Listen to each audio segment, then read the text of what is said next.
Queridos alunos, queridos professores dos nossos municípios do interior, é uma satisfação estarmos aqui para termos esse tempinho de conversa, esse tempo de interação, esse tempo de troca de experiência, sempre em busca da construção e reconstrução do conhecimento, de forma que nós, professores e alunos, possamos estar avançando, recriando e ressignificando todo o nosso fazer pedagógico.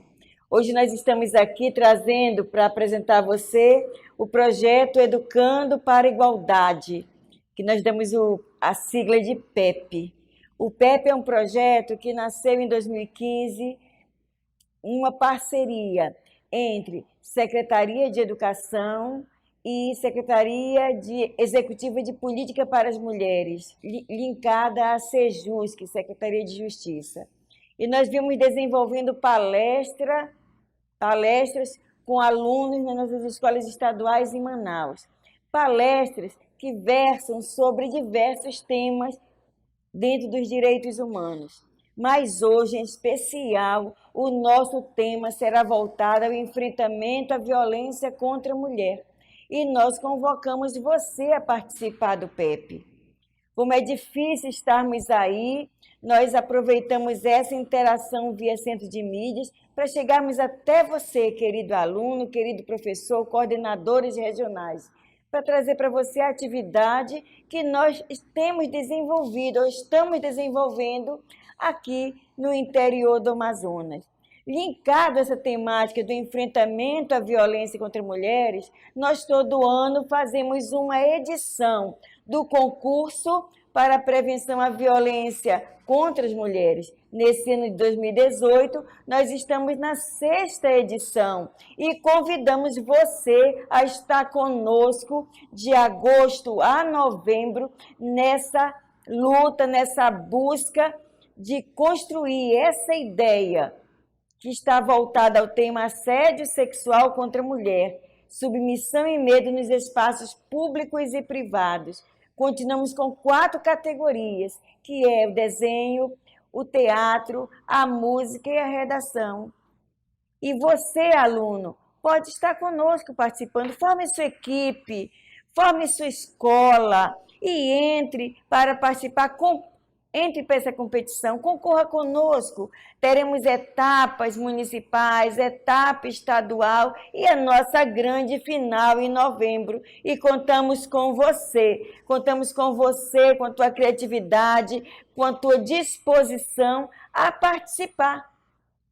Fica conosco linkado aqui, certo? Hoje, tudo sobre o concurso a gente vai enviar para você. Dia 7 será a nossa abertura. 7 de agosto de 2018 é a nossa grande abertura pela manhã, às 8h30. Estaremos na Universidade do Estado do Amazonas transmitindo ao vivo para você. E você pode estar pegando todas as ideias. Iremos encaminhar material, a ficha de inscrição, tudo para as coordenadorias regionais do interior. E você é nosso foco principal. Levante essa bandeira, defenda essa ideia. É possível vivermos num mundo sem violência. É possível termos um ambiente escolar de paz, de tranquilidade, de harmonia, de respeito. E tudo isso vem como reflexo da nossa vida familiar. Se tua família é ajustada, com certeza, você é um aluno equilibrado no ambiente escolar. E assim é possível aproveitar todas as oportunidades para você se desenvolver na aprendizagem, ressignificar a tua aprendizagem. Então, fique alerta, tá? Se liga conosco, se liga com o PEP, que ele é o projeto que embasa toda essa ideia, ok? Hoje, nós vamos trabalhar a questão do enfrentamento à violência contra a mulher. Nossa palestra é violência doméstica e familiar contra a mulher. Você já ouviu falar sobre esse tema? Você conhece a Lei Maria da Penha? Você sabe como podemos caracterizar tipos de violência? Você sabe o que é preciso fazer quando na minha família ou com os meus amigos eu tenho essa questão, há um foco de violência, o que fazer no interior? Tudo isso a gente vai debater aqui, você vai poder trazer a tua pergunta, fazer a tua indagação, a tua dúvida, ou até contribuir conosco nessa troca de experiência, tá? Para estar conosco palestrando sobre essa temática, nós convidamos a nossa colega Carolina de Aguiar, ela que é assessora da Secretaria Executiva de Política para as Mulheres e está nessa peleja, nessa luta, nesse embate de enfrentamento. Já fazem 4 ou mais anos que ela vem nessa luta, sempre ao lado da mulher que é vítima de violência, sempre defendendo o direito dessa mulher que precisa de ajuda, que precisa de socorro, que está buscando uma melhora de vida, uma melhora de condição, para que ela possa viver em harmonia com seus filhos no seio familiar. Caroline, obrigado pela sua presença, é uma satisfação tê-la aqui conosco. Eu acredito que as nossas escolas, elas conhecem a Lei Maria da Penha, a grosso modo, mas nos falta realmente um aprofundamento da temática, para que eles possam trabalhar até na questão interdisciplinar. Você, professor, a partir dessa palestra, você pode estar repassando ela para os seus alunos, porque ela é uma palestra que é gravada, você entra no link do CEMEAN no YouTube e você vai ter acesso a essa palestra e você vai poder estar reproduzindo na tua sala de aula. Veja que coisa interessante, que coisa maravilhosa. Eu poder trabalhar. Se você precisar de material, fala conosco. Nós estamos ligadas com a Coordenadoria Regional de Educação de cada município. Eles podem estar solicitando o material de apoio a você, mas não perca a ideia. Não desista da ideia de desenvolver na tua sala até um projeto ou uma atividade que ressignifique essa questão da violência doméstica contra a mulher. Caroline, fica com você então, que vai trabalhe conosco esse tema. Nós estamos alegres por você estar aqui. A Caroline também coordena comigo o concurso. Então, você pode também estar fazendo perguntas sobre o concurso. Fique à vontade, contamos com você. Não deixe de participar conosco. É com você, Carolina. Então, Léo, obrigada. Obrigada principalmente a toda a equipe da GAED, SEDUC, que tem sido incansável para que a gente consiga concretizar, esse projeto, como também o projeto do concurso, assim como o projeto da Educando para a Igualdade.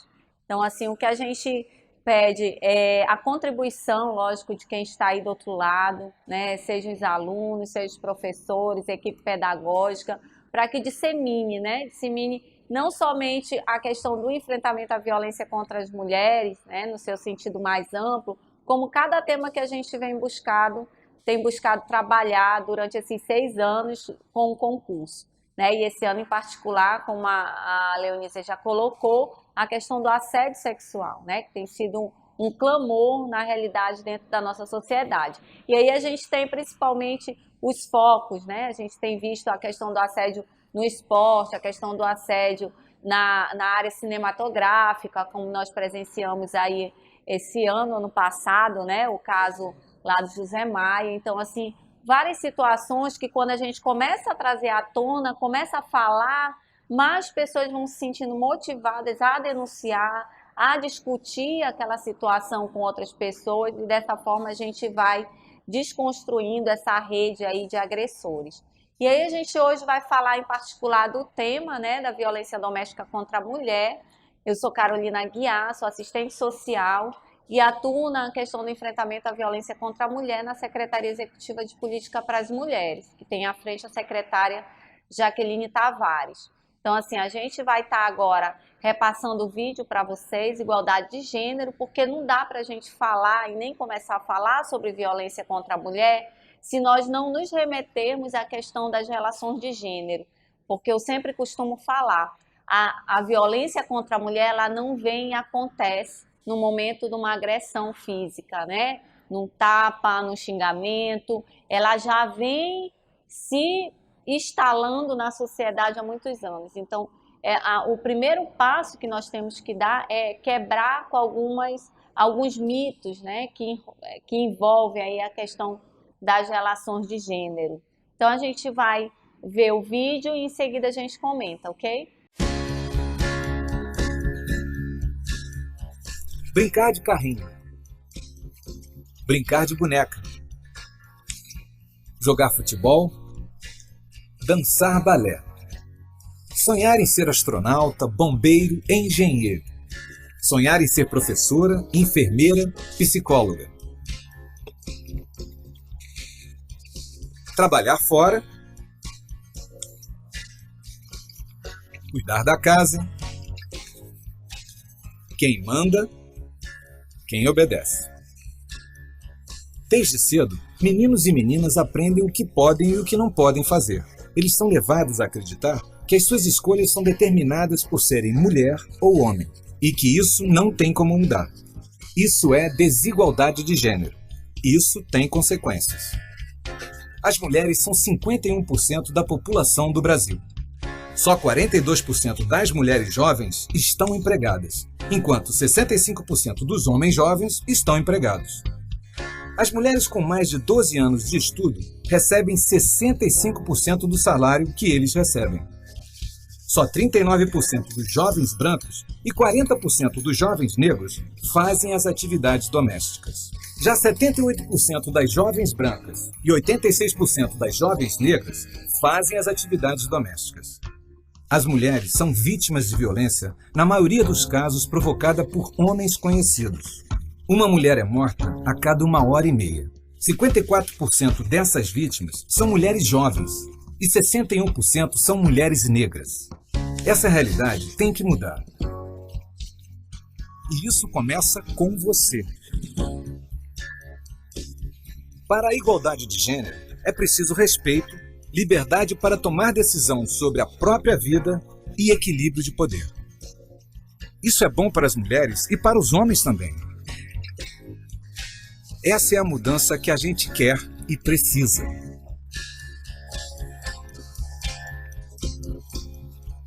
Mais igualdade, mais direitos, mais oportunidades. E você, como vai fazer parte dessa mudança?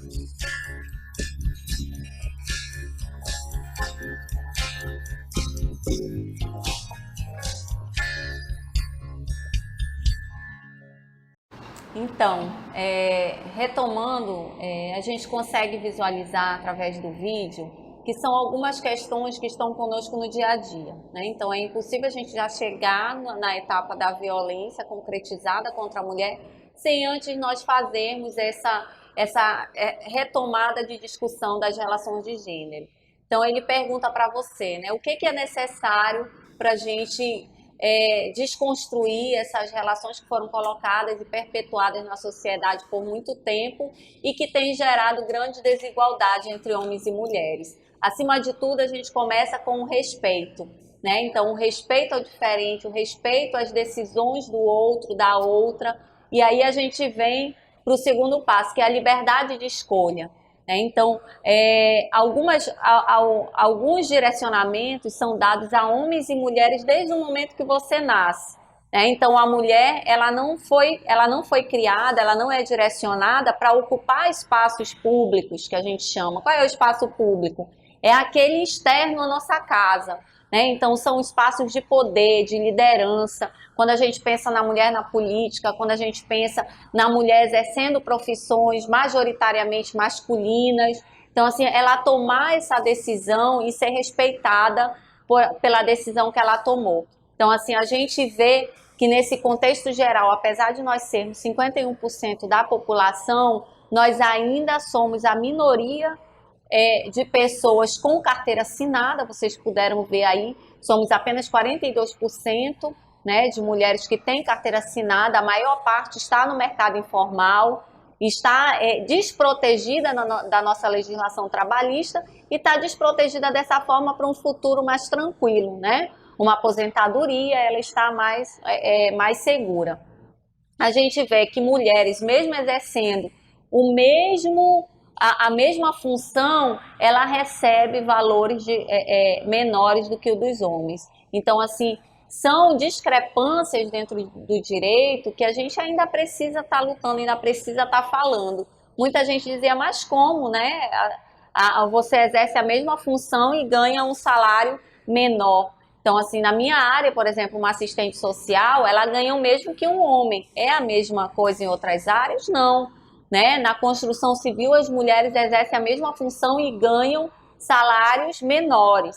No Brasil, hoje, as empresas ainda não são obrigadas a declarar o valor do salário pagos a homens e mulheres. A gente já tem esse avanço em vários países da América Latina. No Brasil, nós ainda não temos. E isso dificulta para a gente fiscalizar esse tipo de atitude, esse tipo de desigualdade no mercado de trabalho. Então, a gente pode ver no slide que segue que alguns padrões são dados a homens e outros padrões são dados a mulheres. Por exemplo, quando a gente vai para o quesito chorar, né? Quem é que pode chorar? Para quem é concedido o direito de chorar? Geralmente a mulher, né? Porque aí é considerada a sensibilidade que ela tem, né? Por ela ter essa questão da maternidade. Então, assim, inúmeros mitos que vêm também ao entorno da mulher, porque nós não podemos generalizar que toda mulher seja sensível. Nós temos uma sensibilidade maior, mas nem toda mulher é sensível. E o homem, quando chora, ele é considerado de forma negativa, ou seja, ele é o fraco, né? Ele é aquele que não aguenta pressão, que ele chora, ele fraqueja, ele não consegue lidar com a situação. Então, para o homem, isso é muito negativo quando ele chora. Então, é tão prejudicial à mulher quanto ao homem esses estigmas, nesse sentido do chorar, né? O homem que não pode demonstrar o seu sentimento, o homem que não pode demonstrar um momento, sim, de fragilidade. O trair, né? Então, a pessoa que trai, para a mulher, é negativa, ela é a culpada, né? Então, ela é a adúltera, ela é a que cometeu crime contra o casamento. E para o homem, né? Para o homem não é. Né? Para o homem ele foi seduzido, então para quem vai a culpa novamente? Volta para a mulher, né? Então não foi a culpa do homem que não respeitou o seu matrimônio, né? A sua relação conjugal, mas sim da outra mulher, a mulher externa, né? Ao casamento, a considerada amante, que seduziu o homem, ou seja, ele é a vítima desse processo, né? Para a mulher que fica em casa, é ótimo, é excelente para a maioria da sociedade, porque ela é uma boa dona de casa, ela está primando pela sua família, ela está cuidando dos seus filhos. Quantas vezes a gente não tem ouvido, gente, quando a gente fala da questão de crianças e adolescentes que entram precocemente no mundo das drogas, né, que se envolvem com substância entorpecente. E muitas falas ainda eram em torno de que porque a mulher não estava em casa, porque a mãe não estava cuidando dos filhos. Mas essa atribuição de quem é? Né? É da família, é do pai, é o da mãe, é do responsável por aquela criança e adolescente, não somente da mulher. Pelo contrário, hoje a mulher ela tem que dar uma resposta também à sua família e a ela mesma da sua ascensão profissional. Então ela busca hoje essa ascensão profissional e ela tem toda a liberdade para isso. Mas quando ela está em casa, é visto muito melhor pela sociedade, porque ela é uma boa dona de casa, ela preza pela casa. E o homem em casa, será que é a mesma coisa? Não, não é. Né? Aí já vem a forma pejorativa também para o homem. O homem que fica em casa, ele é tido como encostado, como vagabundo, como aquele que não busca por melhoria de vida. E muitas vezes é até uma opção do casal. A mulher vai trabalhar porque ganha mais e sem possibilidade de pagar uma pessoa para ficar em casa, o homem fica porque ele tem menor escolaridade, então ele teria um salário mais baixo, então é melhor que ele fique em casa para cuidar dos filhos. Mas isso vai ser bem visto pela sociedade? Não. Né? O homem ele tem que continuar exercendo aquela liderança dentro de casa. E a primeira liderança é ele ter a autonomia financeira, né? Ele está no mercado de trabalho, ele sustentar a sua família, né? Como colocam, né? Então o homem ele tem que ser o provedor da casa e não a mulher. Quando a gente dirige, aí se torna até muitas vezes chacota, né? Brincadeiras de mau gosto. Então, a mulher no trânsito é o quê? Perigo constante. Não tem essa brincadeirinha que a gente tira, que a gente faz, né? Quantas mulheres já não ouviram isso? E para o homem é o quê? O homem ele sempre foi dotado para essa atividade, né? Quando você é criança, se você tem um menino, você vai dar um carrinho, ou seja, já cria-se uma expectativa no menino que ele nasceu para dirigir, né? Para conduzir o carro, o avião, né? Então, assim, ele já tem esse mundo mais aberto. Então, para ele vai ser sempre um bom motorista. Pode passar. E aí que a gente começa a verificar os tipos de violência que vão se embutindo na nossa sociedade. Porque é a partir daí que a gente começa já a cometer a violência contra a mulher, né? Porque a gente já começa a poldar muitas coisas que ela tem direito. Né? Então, a mulher com o direito de trabalhar fora, a mulher com o direito de dirigir, né? De ter a sua independência, ela já começa a ser limitada. E isso desde que são crianças, né? São bebês, quando a gente já começa, como o vídeo bem mostrou, a estipular desde a cor uma coisa tão simples, mas que vai dar uma determinação para a vida de homens e mulheres muito forte e que vem perpetuando aí na sociedade.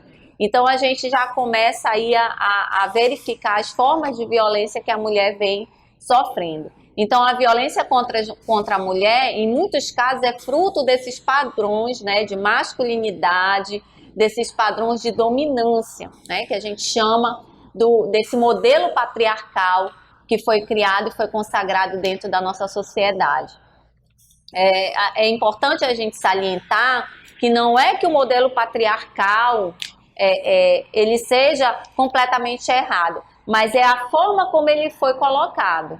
Por exemplo, hoje nós temos famílias patriarcais, né? Homem, mulher, os filhos, mulher que trabalha em casa, homem que trabalha fora e que mantém o sustento da casa, mas vivem numa relação de respeito, né? E é importante a gente abrir o nosso leque, abrir a nossa visão de que assim como nós temos essa família tradicional que pode viver e muitas vivem muito bem dentro desse padrão, onde não há violência, onde não há imposição do homem para que a mulher não trabalhe fora, para que a mulher não estude, para que a mulher seja aquela dona de casa dentro da obrigatoriedade. Então, quando a gente pensa numa relação mais aberta, né, onde essas decisões elas são compartilhadas, é uma coisa, né? Quando a gente pensa na mulher que ela vive esse modelo patriarcal de forma obrigada, que ela não pode trabalhar, que ela não pode estudar fora, que a obrigação dela é cuidar dos filhos, aí a gente começa a violência contra a mulher. A gente começa a instalar na nossa família a violência. Quando aquela mulher quer ir para fora, quer ir para o campo público e isso é limitado. Então, hoje nós temos vários modelos de família. E a economia que hoje é instalada nesse modelo capitalista, que vocês já devem conhecer, já devem ter ouvido falar, né? Então, esse modelo que é sempre que a gente tem que ter o dinheiro para manter, que a gente tem que conquistar as coisas, que senão a gente não consegue sobreviver dentro dessa sociedade capitalista, exige também que todos trabalhem dentro de casa, né? Então, quantas famílias a gente tem que homem e mulher trabalham, mas que na hora que eu chego em casa, para a gente dividir, né, as tarefas domésticas, a gente volta para aquele modelo patriarcal, onde só a mulher vai tomar conta da casa. Por quê, né? Então a gente tem que se questionar, por que a gente vai viver um padrão que já não está mais correspondendo à nossa necessidade? Se eu trabalho fora, se meu marido trabalha fora, a gente chega em casa e sai no mesmo horário para trabalhar e volta no mesmo horário, então nas tarefas domésticas a gente tem que começar a dividir, né? Então assim, não dá para falar lá do final da violência contra a mulher se a gente não nos questionar aqui, em casa. Então, quem é que vai lavar a louça? Quem é que vai varrer a casa? Quem não tem empregada doméstica, que muitas vezes ainda é passado esse papel somente para a mulher? Quem é que vai fazer a tarefa com os filhos? Então, a gente ainda vê mulheres que trabalham fora, recebem muitas vezes até mais do que o companheiro, mas quando chega em casa é a mulher que vai lavar a louça, é ela que vai fazer a tarefa com os filhos, é ela que ainda vai varrer a casa e o companheiro senta na frente da televisão para assistir o jogo, né? Então ele vai lá olhar todos os canais que tá passando o jogo e quando ele cansar ele vai dormir. Então assim, e aí, cadê essa divisão? Por isso que a gente fala da dupla, tripla jornada de trabalho da mulher, porque além dela trabalhar fora, ela trabalha como babá, ela trabalha como cozinheira, como empregada doméstica dentro de casa. Então a gente começa a tentar desconstruir. E através de quê, gente? Do diálogo, né? Isso não é um confronto, porque para os homens também isso é novo. Então é novo para os homens entenderem que quando ele chega em casa com a esposa, se ela está fazendo a tarefa com os filhos, ele tem que lavar a louça. Se ela está lavando a louça, ele tem que varrer a casa. Mas eles têm que dividir também as tarefas domésticas, porque na hora de dividir a conta, as contas da casa, os dois vão dividir. Então, da mesma forma é aqui dentro, né? As tarefas domésticas também têm que ser divididas. E aí a gente vai para um ponto crucial agora, que a gente vai entrar na própria violência contra a mulher. Então, assim, custou para o Brasil, para o país, né, e para o mundo entender que violência doméstica e familiar passou de ser um caso apenas de família, né? Passou das quatro paredes, né, que vedam ali aquela família. Ela passou a ser agora tida como um caso público, porque a violência doméstica e familiar, ela atinge não somente a família, mas ela atinge a sociedade. E aqui falando do âmbito escolar, quantos professores e professoras já não identificaram uma criança, um adolescente que vai mal na disciplina, que está tendo déficit, né, de atenção, que está faltando aula e que quando a gente vai buscar, né, a causa disso tudo está lá na família, uma família que está sob violência doméstica e familiar. A mulher que sofre violência doméstica, quantas vezes ela deixa de faltar, ela deixa de ir ao trabalho, né? Ela falta o trabalho porque ela não vai para lá com o olho roxo, com o braço engessado e ela mesmo se intimida de mentir sobre a questão, né? Eu caí da escada, né? Eu me bati ali no rosto que ela tem no braço. Então, assim, quantas vezes ela, evitando mentir, ela falta trabalho, né? Até porque muitas vezes ela é hospitalizada por conta da violência doméstica. Então, assim, acaba gerando, e isso em termos financeiros também prejudica a economia do país. Então, assim, por conta disso, a gente pensa também que os nossos governantes tenham maior rigidez com a questão da violência contra a mulher. Mas foi fácil essa conquista? Não, não foi fácil, né? Nós estamos completando nesse mês de agosto 12 anos da Lei Maria da Penha. Então ela está entrando na adolescência, ela é muito nova, né? A Dora Brasil, que esteve aqui também, ela costuma falar o que são 10 anos dentro de uma história, né? Dentro de uma linha do tempo, é muito pouco. E aí a gente tem esse ano, dia 7 de agosto, que a Leonísia já bem se reportou, dia 7 de agosto, quando a gente completa 12 anos da Lei Maria da Penha, e a gente faz o lançamento aí do 6º concurso, né, de prevenção à violência contra a mulher. Então, assim, é muito recente, mas a partir dessa lei foi que a violência contra a mulher, ela se tornou, ela veio para o âmbito público, ou seja, passou a ser considerada mesmo uma violência que atinge a família e a sociedade.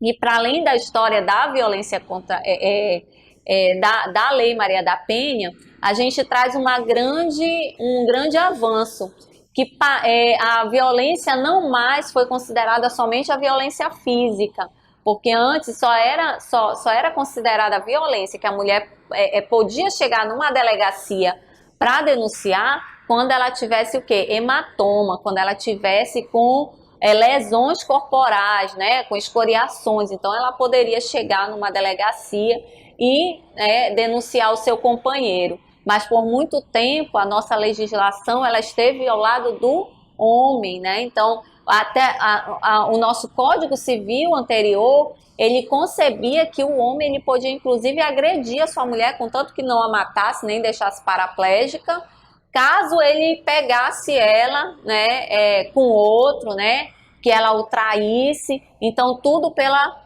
como é que é o nome, Léo? É pela legítima honra? Como é que é?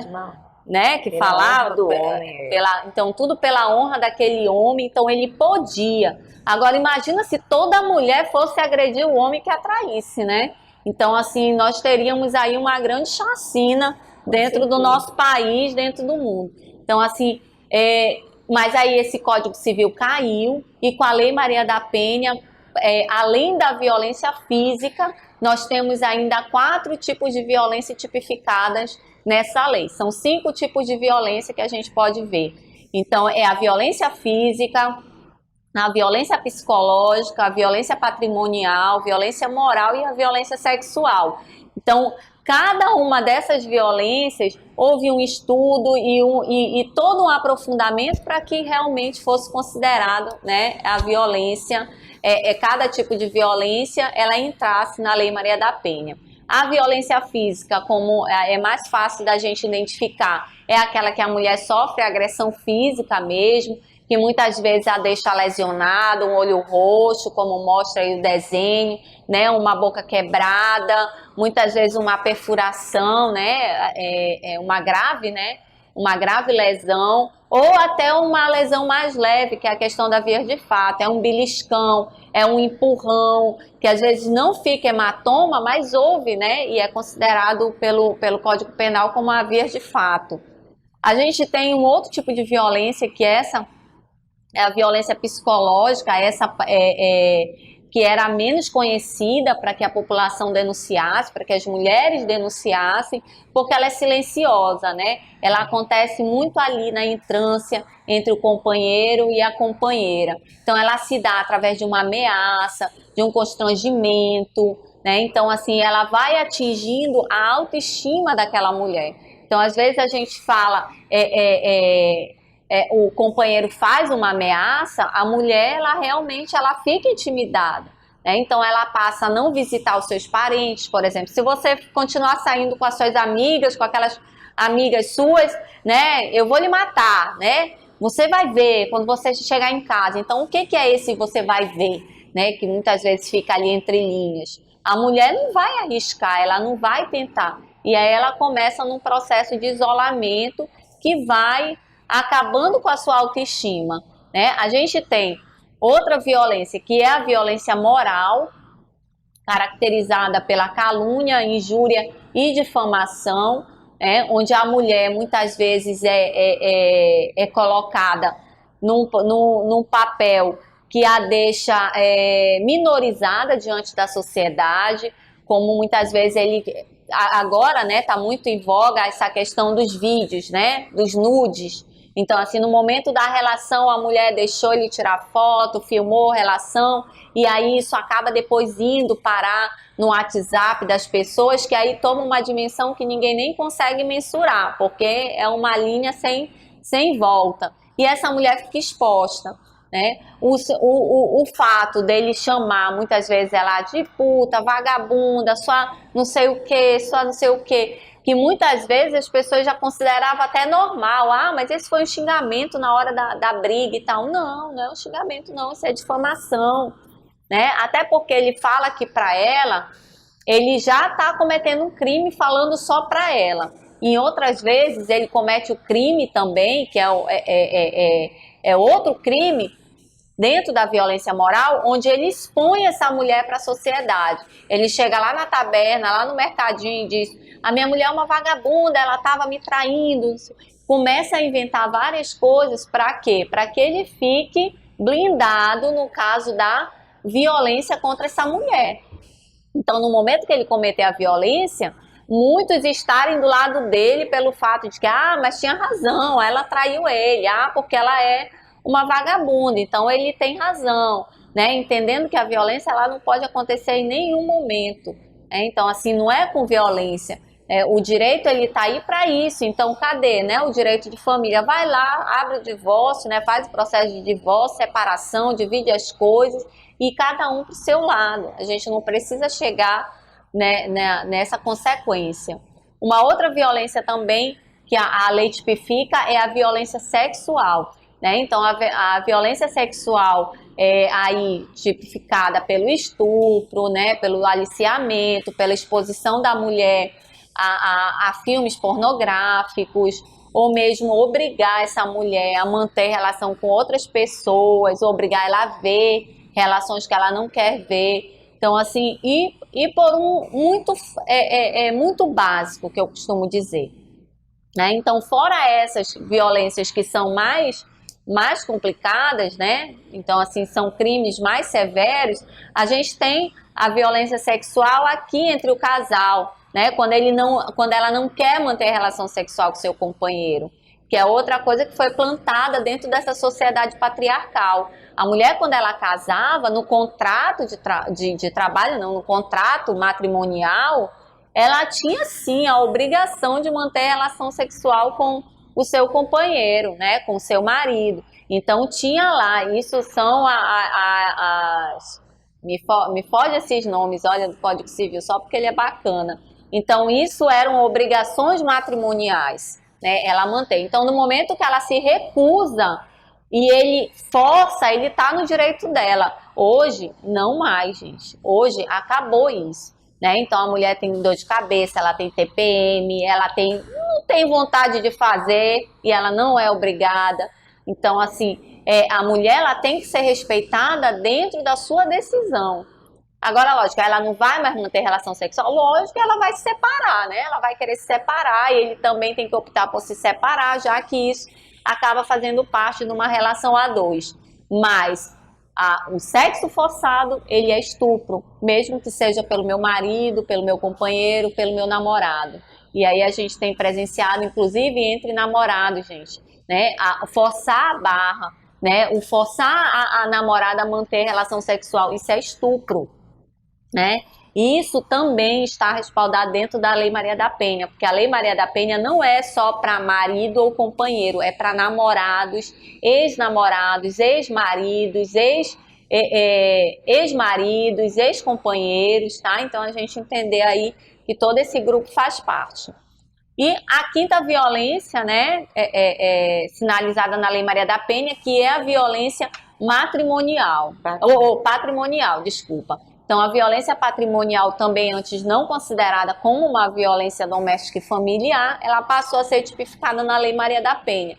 Por quê? Muitas vezes no momento da violência, ali da discussão, né, que já envolve até outros tipos de violência, porque para chegar na patrimonial, geralmente ela já passou por uma violência psicológica, né, uma violência moral, ou mesmo uma violência física, sempre tem aquela de quebrar o celular, quebrar um armário, né? Às vezes eu vou dar aqui para eu não dar na cara dela, para eu não quebrar, né, a cara dela. E aí quebra um armário, quebra um celular porque leu uma mensagem, né? E aí achou que ela estava traindo.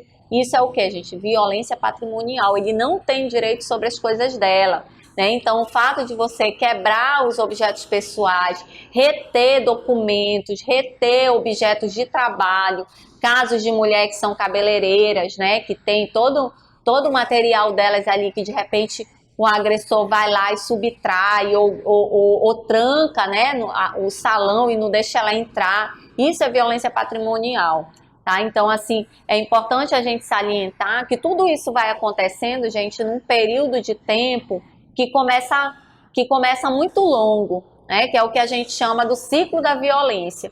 Então, uma violência que acontecia uma vez no ano, porque o companheiro bebeu demais no ano novo, que ele bebeu demais no aniversário dele, assim, situações pontuais, ela começa a ser mais rotineira, que é o que a gente chama ciclo da violência, né? Então, é importante a gente vai já visualizar o ciclo da violência para entender.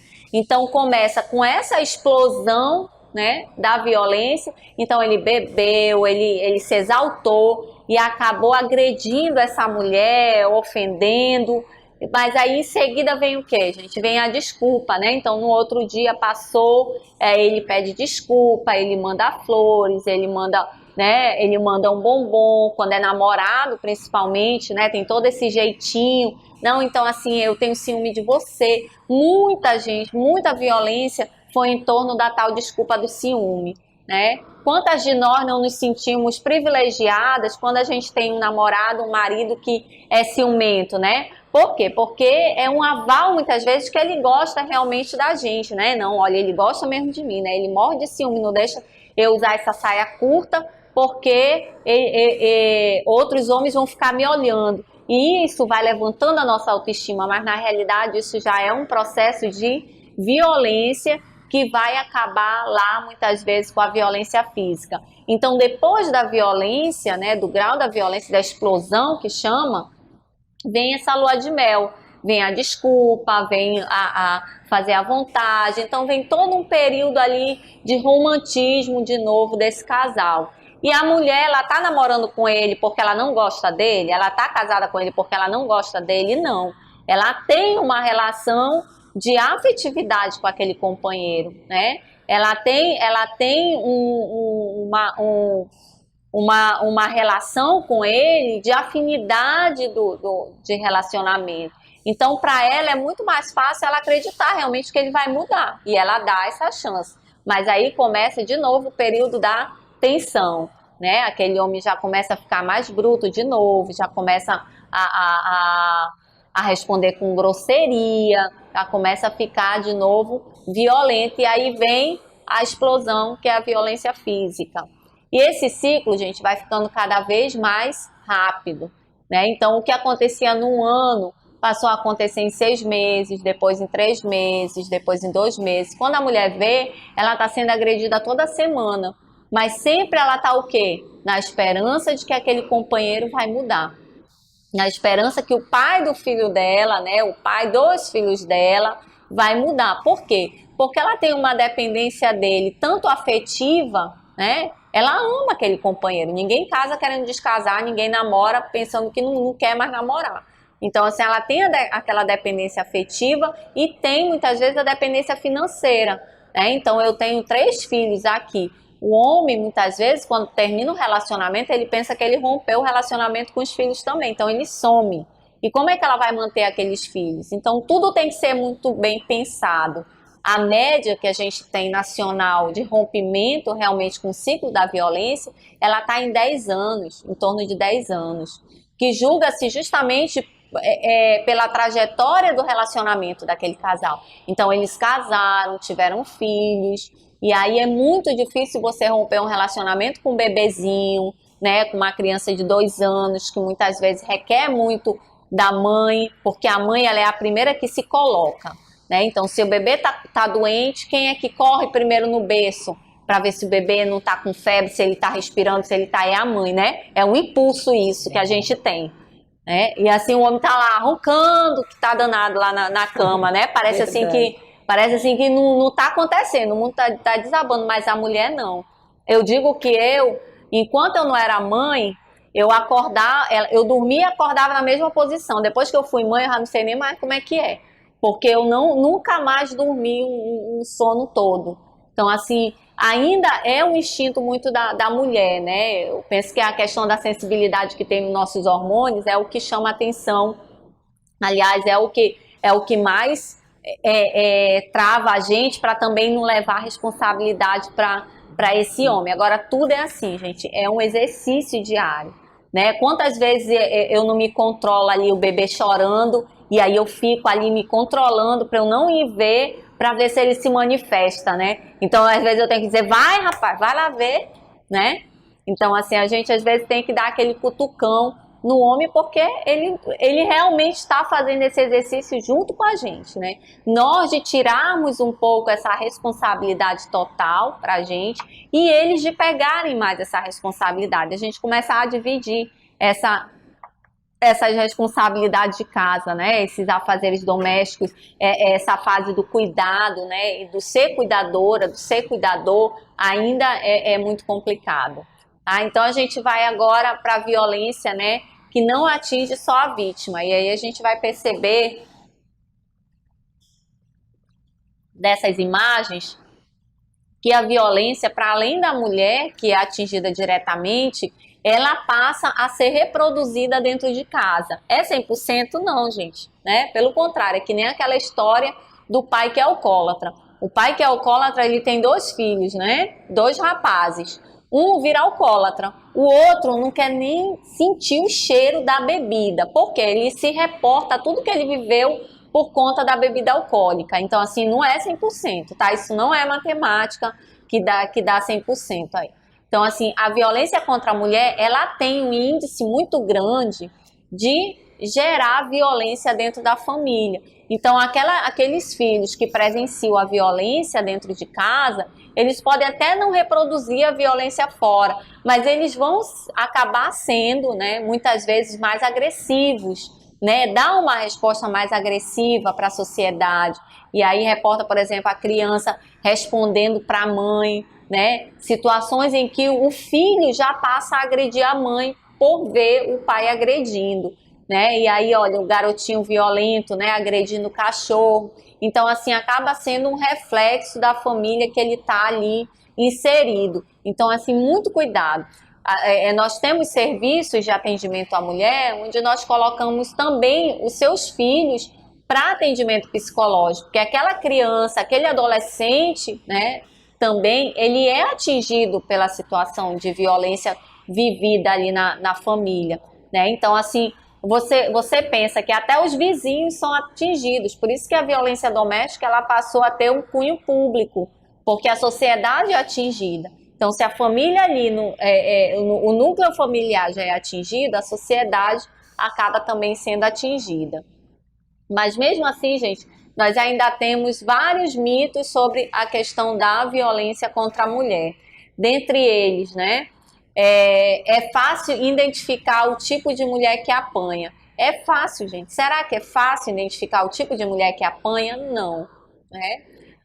Antes de trabalhar nos serviços, e aí, Léo, ano que vem eu completo 10 anos. Esse ano eu tenho 9 anos de serviços atuando na questão do enfrentamento à violência contra a mulher.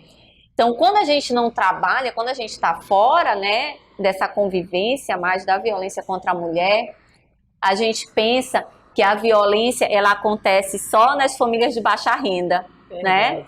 Muitas vezes a gente considera, não é aquela mulher que não trabalha, que fica em casa, é o homem que vive bêbado, né, alcoolizado, chega em casa e agride. Por conta do dinheiro, né, da falta do recurso. Falta de dinheiro. Então a gente vai criando, na realidade vai pensando várias situações. São os filhos que não estão indo para a escola e ficam ali, acabam estressando. E não é, gente.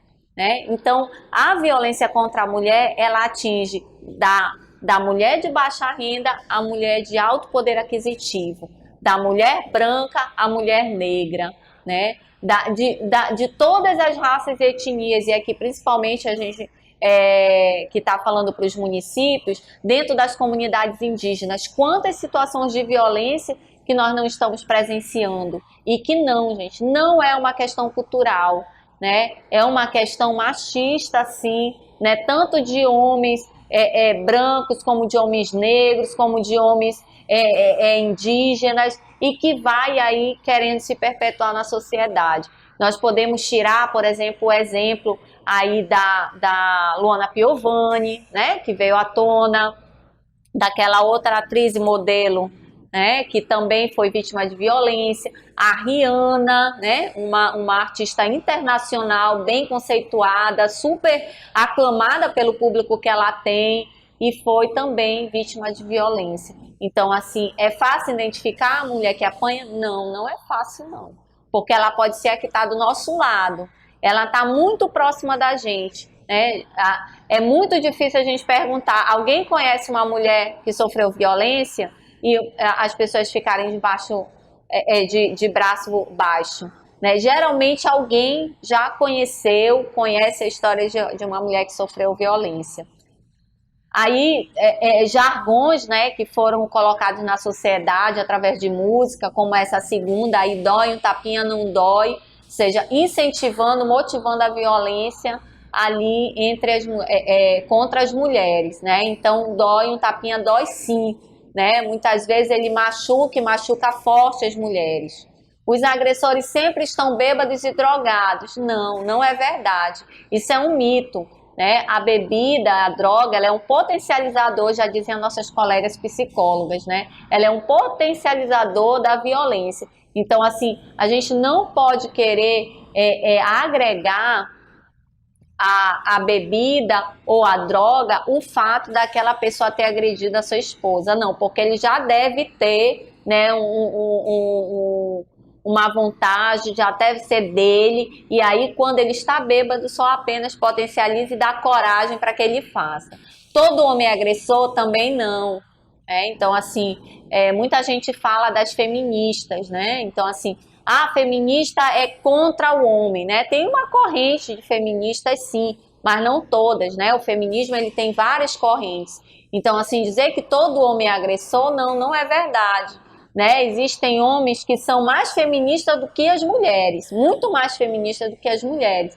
Então, assim, o homem, ele pode sim conviver numa sociedade saudável, ele pode manter um relacionamento saudável e, como eu falei no início, também está sendo um processo de aprendizagem, né? Quantos de vocês aí devem estar se questionando quando eu falei dos afazeres domésticos? Será que a gente tem dividido esses afazeres domésticos em casa? Né? Será que eu tenho sido mais companheiro da minha mãe, da minha irmã? Porque a gente começa também desde adolescente, desde criança, quando a filha é que pega na vassoura para varrer, a filha é que vai cuidar dos irmãos mais novos. E o menino tá onde? O menino tá com a bola na rua, né? Então tá jogando bola lá com os colegas dele. Gente, outro mito, né? Apanha porque merece. Pelo amor de Deus, quem é que merece apanhar, né? E quando a gente fala de mulher, muitas vezes é aquela mulher que tá ali, tá cuidando, tá prezando pela família e que o agressor, né, se sente nesse poder de agredi-la, de se sentir dono dele. Então, a violência só acontece entre famílias de baixa renda e pouca instrução, que foi o que eu falei há pouco, né? Isso é mito, isso é completamente mito, que está muito linkado com o primeiro, né? É fácil identificar? Não, porque a violência, ela perpassa aí todas as classes sociais, etnias, né? Então ela perpassa toda a sociedade. Em briga de marido e mulher, ninguém mete a colher. Esse a gente destruiu completamente. Então a gente mete sim a colher, né? Então a gente interfere sim. Então briga de marido e mulher já tomou outra instância, já tomou a instância pública, gente. Então a gente tem que denunciar sim quando a gente vê situações de violência. Nós temos que nos indignar com qualquer tipo de violência. E a violência contra a mulher, ela tem sido um carro que tem assim impulsionado a Secretaria de Política para as Mulheres a gente combater e enfrentar esse tipo de violência.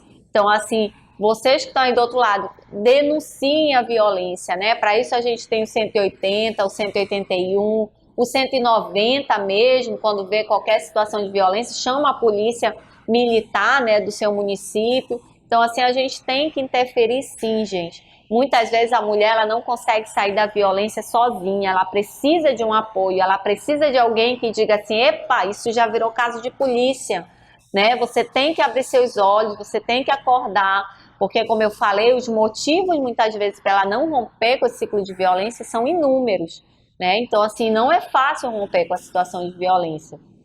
A gente vai deixar aí para vocês, né, a rede de apoio, que é estadual, né, que é composta aí pelo SAP, o Serviço de Apoio Emergencial à Mulher, o CREAM, o SAP, a porta de entrada fica em Manaus, atrás da Delegacia da Mulher do Parque 10, o CREAM, que é o Centro Estadual de Referência e Apoio à Mulher, que faz todo o acompanhamento social e psicológico, né, e orientação jurídica para que essa mulher saia da situação de violência.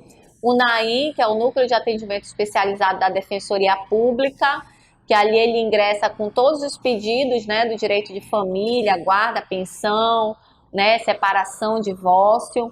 Aí o número da Delegacia da Mulher do Parque 10 também aqui em Manaus, mas no município, gente, nós temos a Polícia Militar, né, e a Polícia Civil, que tá para atuar nessas situações de violência, assim como qualquer outro DIP também da cidade de Manaus. E aí fica para vocês o Disque Denúncia, o 180 e o 181. A denúncia que vocês fizerem, ela é sigilosa, ela é encaminhada para a Secretaria de Segurança Pública, onde é feita uma averiguação, né? E uma abordagem com essa mulher no sentido de tirá-la do ciclo da violência.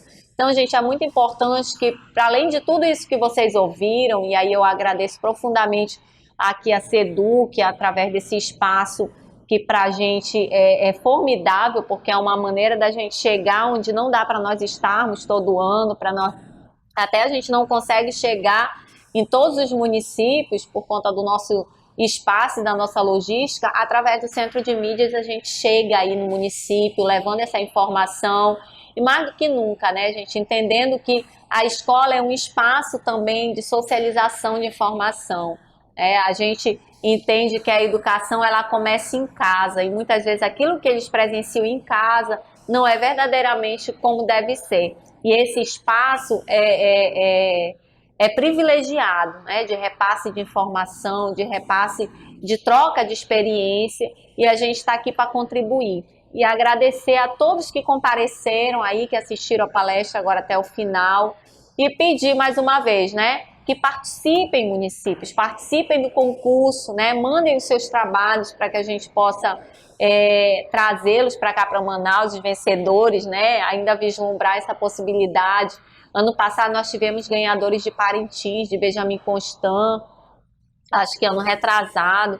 Então nós já tivemos vencedores de Tabatinga, de Humaitá, então assim, de vários municípios, e dessa vez a gente quer ver também o seu município que ainda não ganhou e ainda não participou do nosso concurso, tá, gente? Um abraço, e aí reproduzam essas informações, né? Então assim, a informação ela tem uma validade muito maior quando a gente consegue reproduzir e deixá-la, né, para outras pessoas também. Um abraço, obrigada, Léo, né? Obrigada, SEDUC, né? Nós que agradecemos, Carol, pela fala, pelo que você tem nos repassado a tua experiência nesse tempo de trabalho que você já tem. Mas veja bem, agora, querido aluno, professor, coordenador, é o momento da pergunta. Você teria uma pergunta para nós sobre essa temática, sobre o concurso? Mas se você não tem, eu vou te ajudar. Eu vou fazer uma pergunta, Carol. Nesse nosso trabalho nas escolas aqui em Manaus, então, são perguntas que elas vêm se repetindo em cada palestra. Por quê? Nós falamos muito da Lei Maria da Penha, a lei de proteção a essa mulher vítima de violência. Então, a pergunta que os alunos não deixam passar em nenhuma das palestras é: professora, se eu tenho uma Lei Maria da Penha que protege a mulher, como é que fica o homem? Porque nós sabemos que existem mulheres que são violentas, e é o contrário. Em vez do homem bater nela, ela bate no homem. E como é que fica, Carol, essa questão? Esse homem que sofre a violência doméstica, ele não é amparado pela Lei Maria da Penha, porque a Lei Maria da Penha é para a mulher vítima de violência. E ele deve buscar auxílio, amparo aonde? Léo, assim como todas as mulheres devem procurar qualquer DIP mais próximo, por exemplo, aqui em Manaus, né? Aqui em Manaus nós só temos 2 delegacias da mulher, uma na zona centro-oeste e a outra na zona norte. Então, para uma população de mais de 2 milhões de habitantes, sendo que mais de 50% são mulheres. Então, a gente tem aí um número alto de mulheres para um número muito baixo de delegacias. Então, toda mulher ela pode procurar e deve qualquer delegacia da mulher. E para o homem não tem uma delegacia, uma política específica. Ele entra pelo Código Penal. Mas por quê, né, Carol? Que é essa pergunta. Por que que o homem não tem uma legislação então específica, já que nós temos também mulheres que agridem os seus companheiros, e eu já vi casos assim bem tenebrosos também, né, que elas inclusive tentativa de homicídio, vocês já viram. Só que, gente, toda política pública, e o que é a política pública? A educação é uma política pública, delegacia especializada de crimes contra a mulher é uma política pública, ela só surge a partir de estatística, né? Então, assim, são números. Então, hoje, 83% das mulheres que sofrem algum tipo de violência foi cometida por um companheiro, por um namorado, por um marido, por um ex-companheiro. Então, a violência que a mulher sofre, 83% é de uma pessoa próxima, né? De uma pessoa com que ela manteve uma relação afetiva. E isso fez com que gerasse a Lei Maria da Penha. Então, assim, 83%, né, até maior esse número, de mulheres que morrem, elas morrem dentro de casa. Elas morrem por pessoas que são do seu relacionamento, diferente da estatística do homem, né? Então, o homem, ele morre, na sua maioria, por ações externas. Então, é acidente de trânsito, é briga, é envolvimento com substância entorpecente que gerou ali, né? Por exemplo, em Manaus mesmo, né? Tá tendo essa onda de assassinato. Quando você vê o rol de pessoas que foram assassinadas, quem é a sua maioria, né? Mais de 90%. Eu acho que essa semana não houve nenhuma mulher. Todos são homens. Então, é uma outra política pública para os homens, né? Que morrem. Então, hoje nós não precisamos de uma política pública voltada para o enfrentamento à violência doméstica para o homem, porque nós não temos números suficientes. Hoje, os nossos números apontam que a mulher é a maior vítima dentro de uma violência doméstica e familiar.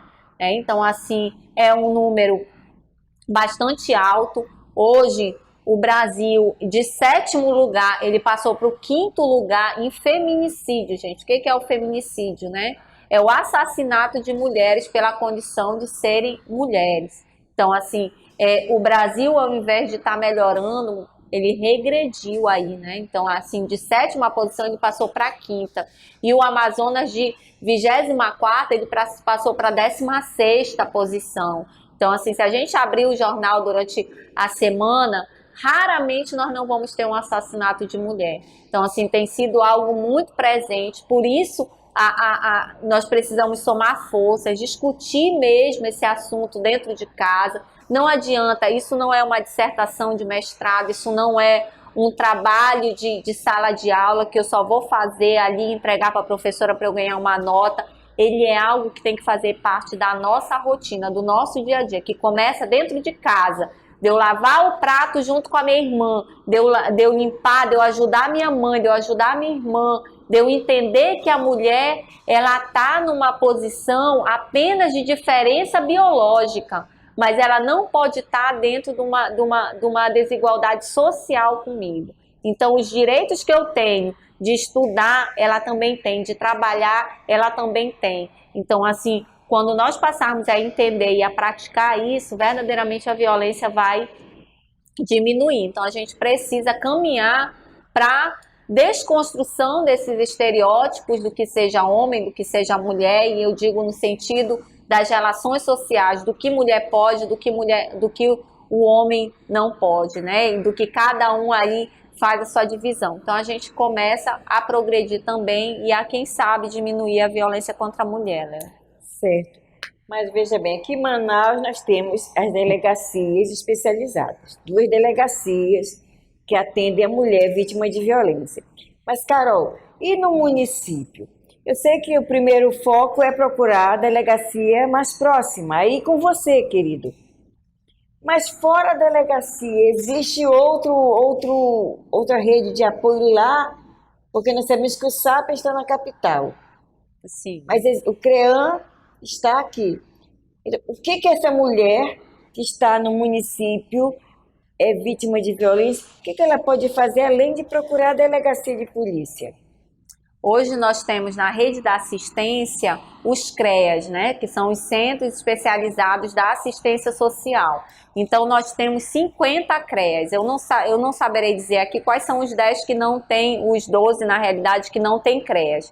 Então os CREAs, eles têm também essa obrigatoriedade, né, eles têm essa função também de atender as mulheres em situação de violência. Então, eles recebem essa situação, eles são a porta de entrada também no município para estar encaminhando para a delegacia.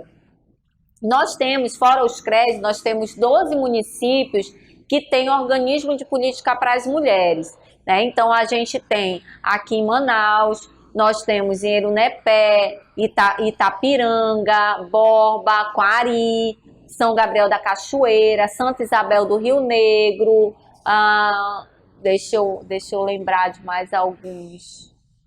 Lábrea não, Canutama, né? Então, assim, nós temos alguns municípios que têm um organismo de política para as mulheres, que é melhor ainda, né? Porque é um núcleo específico de atendimento, né? E de busca por melhoria na política pública para as mulheres. Nós temos também os Conselhos Municipais dos Direitos da Mulher, que são em 22 municípios. Então, você procure saber na sua cidade se tem um conselho, se está atuando, e aí o pessoal da educação, os professores que fazem parte de algum conselho, né? É interessante que pergunte, né? Mas aqui no município não tem Conselho dos Direitos da Mulher, né? Se tem, por que não está atuando? Então, assim, é um mecanismo que a gente tem no município para fortalecer a política para a mulher, para fortalecer, inclusive, que nós tenhamos um organismo de política para as mulheres, que a gente tenha um atendimento mais adequado pelos CREAs, né, que são os centros de referência. Então, assim, a gente tem, além da polícia local, nós podemos contar, e hoje a gente conta principalmente, gente, com os CREAs, que é o maior número, né, que abrange aí 50 municípios. Os OPMs são menores, são só em 12 municípios, que aí não restringe mais ainda. Então, assim, para assistência são os CREAs, tá, Léo? Ok. Agora você já tem informação, não é isso? Essa palestra está sendo gravada, ela vai ficar disponível no YouTube e vai estar nela os contatos para que você, em alguma necessidade ou para ajudar um amigo, uma família, você pode estar repassando também. Multiplica essa ideia. Carol, obrigado pela palestra, tá? Foi muito boas informações. E você também aí, meu professor, meu aluno, trabalhe em sala de aula essa mesma temática. Repasse essa palestra para outras turmas que não puderam estar nessa transmissão. E terminamos aqui colocando para você que é possível nos solicitar material, nós estaremos enviando a você. Fale com seu coordenador regional, solicite o material e a gerência de diversidade estará encaminhando via e-mail o material necessário para que os professores trabalhem em sala de aula essa temática e outras também, que você também pode estar repassando a tua necessidade. Às vezes um tema como droga, bullying, você pode estar solicitando dessa gerência, GAED, Gerência de Atendimento Educacional à Diversidade, um amparo, um aporte teórico sobre esses temas para que o professor possa trabalhar em sala de aula. Nós temos uma gama de material público disponível na internet. Mas como no município muitas vezes é difícil o acesso, nós podemos gravar aqui em Manaus, baixar os vídeos e estar repassando para você, querido, de forma que você desenvolva um trabalho com consistência, com concretude, com muita responsabilidade. É isso que nós acreditamos que você está fazendo aí no interior do Amazonas, professores aqui na capital também. Receba o nosso abraço. Mandamos para você agora um abraço do nosso secretário de Educação, da nossa colega professora Lafrânquia, diretora do Departamento de Políticas e Programas Educacionais, e do nosso colega professor Newton Carlos, nosso gerente da GAED. Também aceite um abraço da Secretaria de Política para as Mulheres, na pessoa da Carol, tá, que está representando aqui a secretária Jaqueline, e fique à disposição de continuar conosco nessa busca, nessa batalha por um dia melhor, por uma sociedade pacífica. Beijo no coração, agradeço a todos que participaram, tá? Que Deus abençoe. Tchau, até a próxima.